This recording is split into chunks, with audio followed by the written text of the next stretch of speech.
I do have an announcement about the insoles and everything at the end of the video, because right now we're just gonna talk about these shoes. People really must have liked the Rowan 1 because now Vans came out with a fully loaded Rowan 2. Vans might have made a better version of the Rowan 1, only maybe they did. This is gonna be my review of the Vans Rowan 2. I bought these shoes myself for $110, and $110 for a skateboarding shoe is kind of actually like the new standard of skateboarding shoes now. Like all skate shoes cost like close to $100. But since I bought them myself, I get to give you my honest opinion about these shoes. But before we get into my opinion about how they skated and how they held up, let's look at all of the new technologies that Vans put into these shoes. Vans is basically saying that because of the way that Rowan skates, they're innovating the way that they build technology into shoes. So they're like, oh, we need a super adaptable shoe for an adaptable guy, is what they're basically saying. The Rowan 2 evolves the impact waffle technology by pulling it further into the forefoot of the shoe for even more impact protection without sacrificing board feel.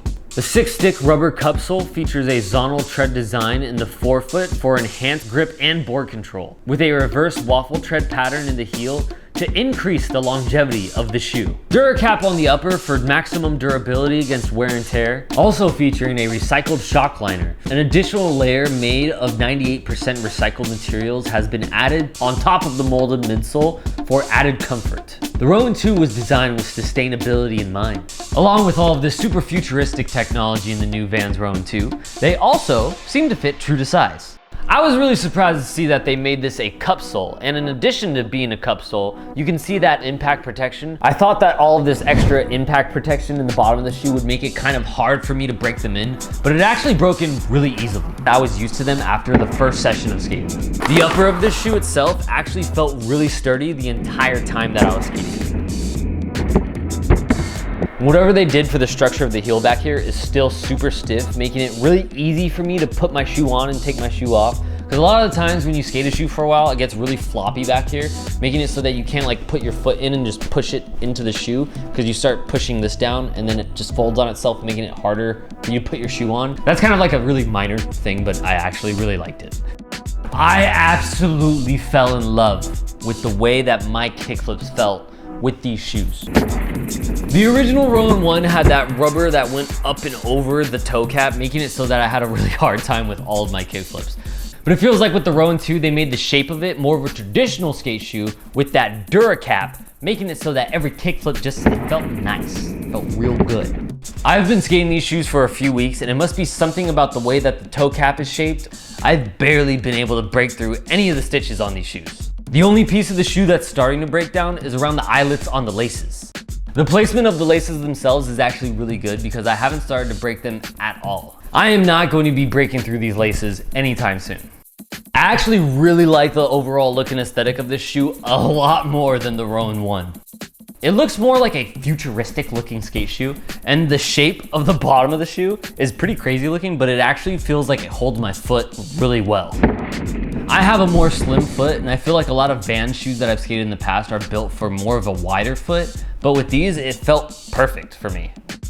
I like the black Vans wave on the side of the shoe, and this colorway is definitely my favorite. Even if I was to wear through the suede on the toe cap, there's a whole nother layer of rubber under that I think is gonna take an even longer time to break down than it would take to break down the suede. You will probably wear out the tread on the bottom of the shoes before you really wear out this upper.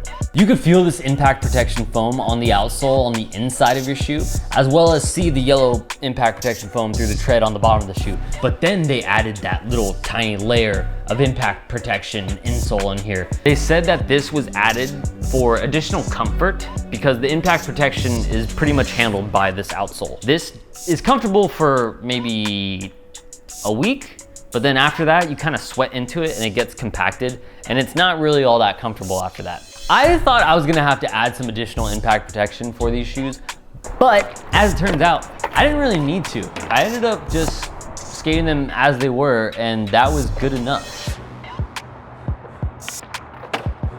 You're actually pretty solid with your impact protection with these shoes, surprisingly enough. Good job, Vans, with that yellow stuff, whatever's in there. But I did primo like once or twice, and that still hurt. When I first put these shoes on, they felt snug, and the more that I skated in them and sweated in them, the more I realized I needed to tie them a little bit tighter and a little bit tighter. It's kind of a minor thing, but I don't know if that would be annoying for you. I think this is the first band shoe that I've skated that I really genuinely ended up liking. So if you've been thinking about trying to skate these, then I think it's worth a try because they skated really well and they're pretty durable. They'll probably last you a while. Make sure you leave a comment down below letting me know what shoes you want me to review next, and make sure you subscribe. And shoe drop. As for the insoles that I've made, they're done. They're actually being shipped to me like right now, so that I might be sending them to you very soon. I'm gonna be sending them out to everybody. So you should be getting them the end of this month, beginning of next month. Probably the best insoles that were ever made for skateboarding. Literally all the other ones, at least to me, I just made them exactly how I wanted them to be. So yeah, I'm excited for you guys to try them. They're on their way to you soon. Check out this commercial.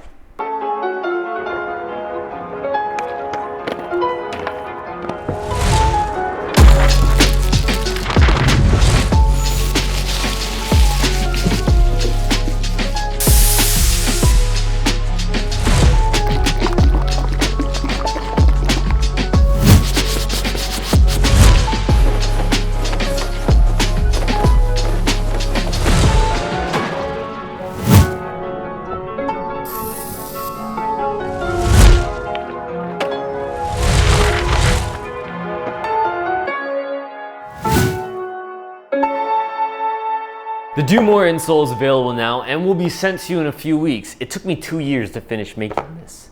2 years of trying and retrying different types of insoles and materials. 2 years to make one.